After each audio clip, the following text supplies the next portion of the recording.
The first Baha'i house of worship reflected its Islamic surroundings. Especially you can see this aspect by looking at the main entrance. With its two minarets and the double-stored archway, it looked like a mosque. But the nine-cornered ground plan became emancipated from the Islamic history. The dome had been the highest point in the city, and you could see it from far away.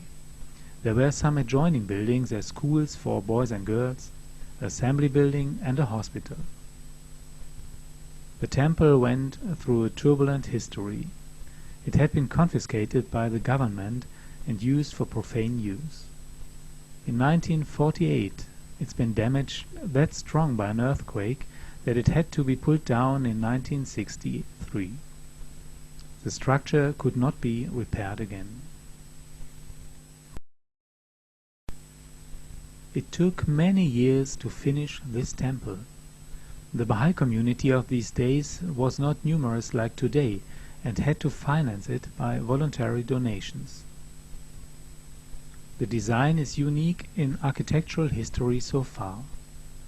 It produced a great resonance, especially in the USA. Nearly every part of the building is decorated down to the smallest detail. You can find religious symbols from all over the world.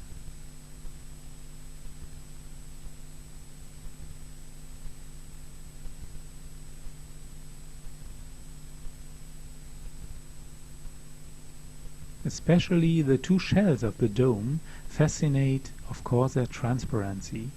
The light flows inside the temple from every side, and in the evening the temple of light shines like a huge lantern. The government declared this Baha'i house of worship as a national cultural monument in 1978. Numerous people are visiting this temple day by day. The African Mother Temple was built nearly at the same time as the Baha'i House of Worship in Sydney. It was designed under the influence of the traditional Hutu houses. Africans played a significant part in all aspects of its realization. The interior of the temple is designed with rich colors. The special climatic situation of Uganda was the main topic for the architects. Extreme heat during the summer and strong rains combined with stormy winds during the winter time had to be considered. After its completion, the temple had been the highest building of East Africa. During the dedication ceremony, which had been visited by 1,500 people, prayers were read in Persian, Arabic, Ateso, Luganda, Swahili, Lubukuzu, Akoli, and English. This temple is called the Crown of Taunus by the local press. Located 363 meters above sea level, its 28 meters dome is seen from far away. It's the first Baha'i house of worship which followed the statical parabolic form. You will find this concept in the next three following buildings too. The design represents classical modern architecture. The dome is constructed of 640 prefabricated assembly units. The light flows inside through 540 windows, which produce a very unusual transparency of concrete. You will be surprised by the light when you enter this temple. Like the Baha'i House of Worship in Kampala, the design of this temple based on the proportions of Wilmette. But there are great differences in detail. The temple was designed very clear. It took a long time of trials to develop a special plaster made of quartz. It reflects the sun in a unique way. Therefore the temple came to its nickname, the Angel of Sydney. Some of the details, for example the 9 little domes and the baluster of the galleries, were made using forms of fiberglass. The lantern crowning the dome had been fitted using a helicopter. The disastrous forest fires in 1994 stopped directly in front of the temple. Another fire could be extinguished in time. For a long time the sun-reflecting white temple was standing in the middle of a dark, charred place. You can hardly exceed the clearness of this design.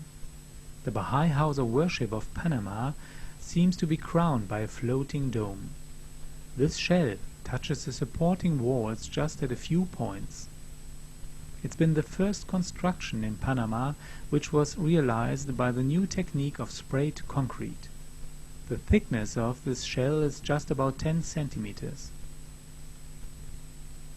The wide windows of this white dome are open to let the cool wind flow through the temple, so no additional air conditioning system is needed.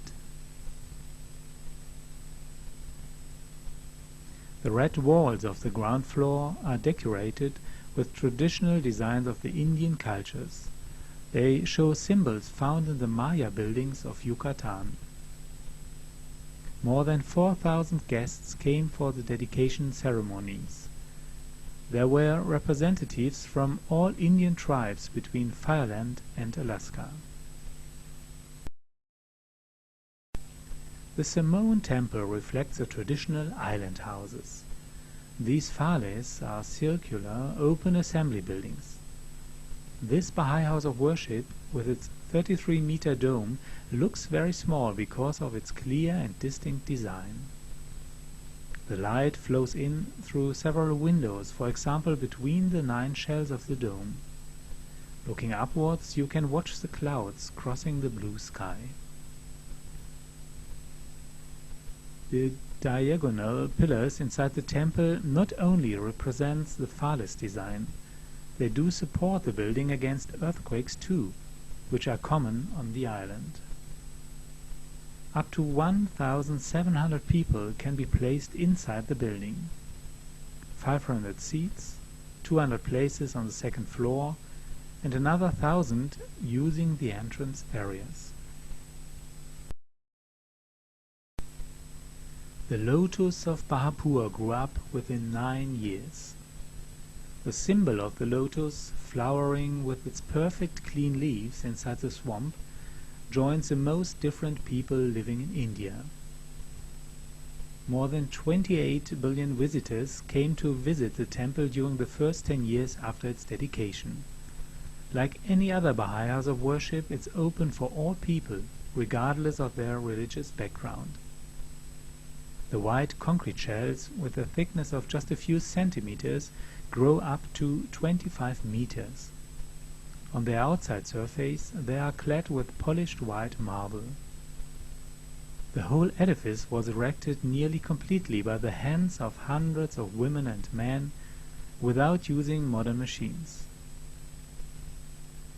During the erection they lived with their families on the building site.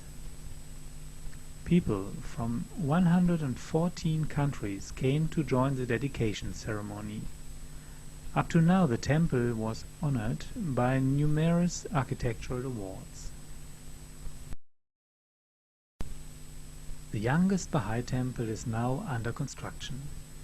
The exterior dome will be made of casted glass and opens the building to the approaching people. There's a second dome inside.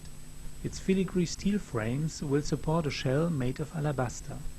The light shall flow through these transparent stones. A gallery made of wood, which is designed in floating forms, will offer additional places for the visitors. Even now the world of architecture is discussing this wonderful edifice. South America will have a new fascinating attraction after its completion. The temple will be financed by Baha'is from all over the world.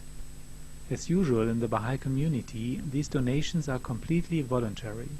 No money from outside will be accepted. The social projects will not be reduced, of course, this building.